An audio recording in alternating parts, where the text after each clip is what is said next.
Bonjour et bienvenue à vous sur Matin TV. Aujourd'hui, nous allons parler des entretiens d'évaluation avec Hind Barada, DRH et coach des individus et des organisations. Hind Barada, bonjour. Bonjour. Merci d'avoir accepté notre invitation. Merci à toi de m'avoir invité. Alors, selon vous, quels sont les enjeux de l'entretien d'évaluation, aussi bien pour les organisations que pour les collaborateurs? Parfait.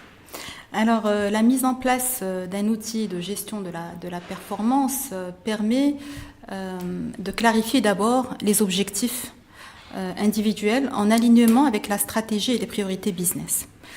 Il y a plusieurs avantages liés à la mise en place d'un outil de gestion de la performance. D'abord, ça permet de clarifier les objectifs individuels, des objectifs qui sont SMART avec des indicateurs de performance. Ça permet d'apprécier la performance de façon continue, mais aussi d'apprécier les attitudes de leadership. Ça permet aussi d'apporter un feedback en continu aux collaborateurs et aussi un coaching de proximité. Et in fine, ça permet de mettre en place un plan de développement de compétences qui est adapté en fonction des besoins. Vous avez parlé du leadership? Parfait, absolument. C'est important dans les entretiens d'évaluation? Absolument. Toute entreprise a des objectifs de leadership et des attitudes de leadership. Et il est extrêmement important d'apprécier l'état d'avancement par rapport aux objectifs qui ont été initialement établis, mais en même temps apprécier le qualitatif, la façon avec laquelle on arrive à réaliser ces objectifs-là, le niveau de leadership. Et ça permet aussi, ça rentre dans un objectif général qui est de mettre en place une culture de la performance et du résultat. Hind, quelle place occupent les entretiens d'évaluation au sein des PME marocaines? C'est une très bonne question. Alors, dans le passé, on parlait beaucoup d'entreprises qui avaient pour politique de gestion des ressources humaines une priorité de privilégier la loyauté et l'ancienneté. On était en train souvent on reconnaissait l'ancienneté, la seniorité plutôt que la performance. De plus en plus, dans les PME marocaines, on s'adapte et on prend en considération les best practices pour mieux privilégier une culture de la performance et du résultat plutôt que l'ancienneté C'est-à-dire que l'entretien d'évaluation, c'est aujourd'hui une pratique très importante, quelle que soit la taille de l'entreprise. Maintenant, selon vous, les directions des ressources humaines, est-ce qu'elles exploitent réellement les résultats des entretiens d'évaluation? Autrement dit, elles sont conscientes de l'enjeu de l'entretien d'évaluation dans l'atteinte des objectifs de l'entreprise? L'outil de gestion de la performance, c'est vraiment l'élément de base de toute politique RH. Il est directement lié à la politique de rémunération, qui doit être vecteur et qui doit permettre aussi de récompenser la performance. Il est lié à la politique de développement des compétences, d'identification des besoins, mais en même temps de développement et de formation et de coaching des collaborateurs.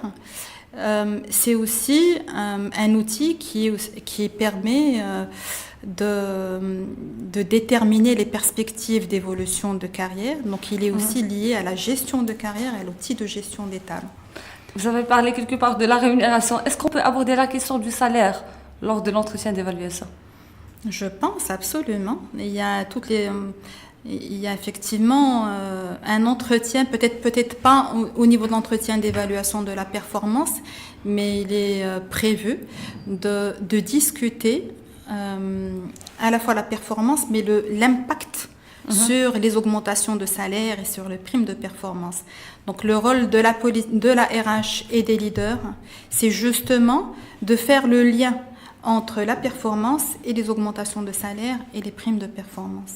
On a l'impression que pour faire réussir un entretien d'évaluation, la responsabilité est partagée entre la direction des ressources humaines et les managers des équipes.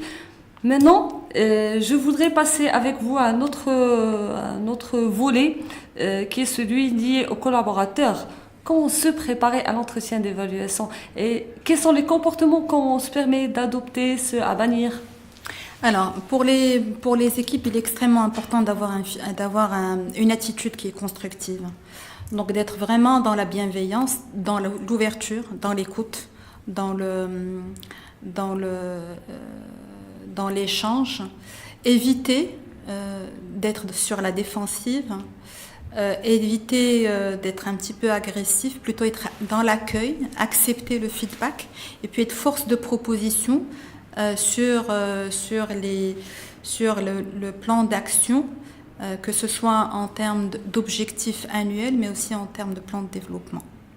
C'est qu'il faut vraiment faire une préparation en amont à l'entretien. Absolument. Il faut se préparer à l'entretien, mais pendant l'entretien, il faut avoir une posture qui permet un échange constructif.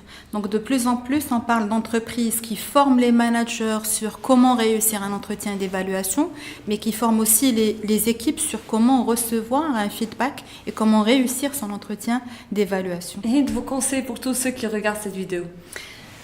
Parfait.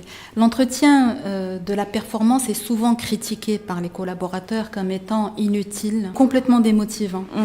Alors, je pense qu'il est extrêmement important de faire en sorte que la mise en place de l'entretien et de la gestion de la performance soit dans le cadre d'une politique globale en matière de gestion des ressources humaines. Le rôle du leadership est extrêmement important pour renforcer cette culture, pour clarifier la stratégie et pour donner des attentes en matière de leadership et en matière d'objectifs opérationnels. Le rôle du manager est tout aussi important. De plus en plus, on forme les managers sur la définition des objectifs SMART, sur la capacité à suivre la performance et en même temps donner un feedback qui est constructif, qui permet d'inspirer et vraiment de motiver les équipes, mais en même temps un coaching de proximité. Donc la gestion de la performance est un projet d'entreprise global qui concerne plusieurs acteurs, qui concerne faut encourager le sentiment d'appartenance du collaborateur. Absolument, ça permet, quand il est bien réussi, de renforcer l'expérience collaborateur et de faire en sorte qu'il soit engagé et qu'ils adhèrent sur le résultat de l'entretien d'évaluation de la performance. C'est qu'on doit miser sur le leadership pour assurer l'échange constructif entre le manager et le collaborateur. Absolument. Merci à vous d'avoir suivi cet épisode. Je vous retrouve très très vite sur Matin TV.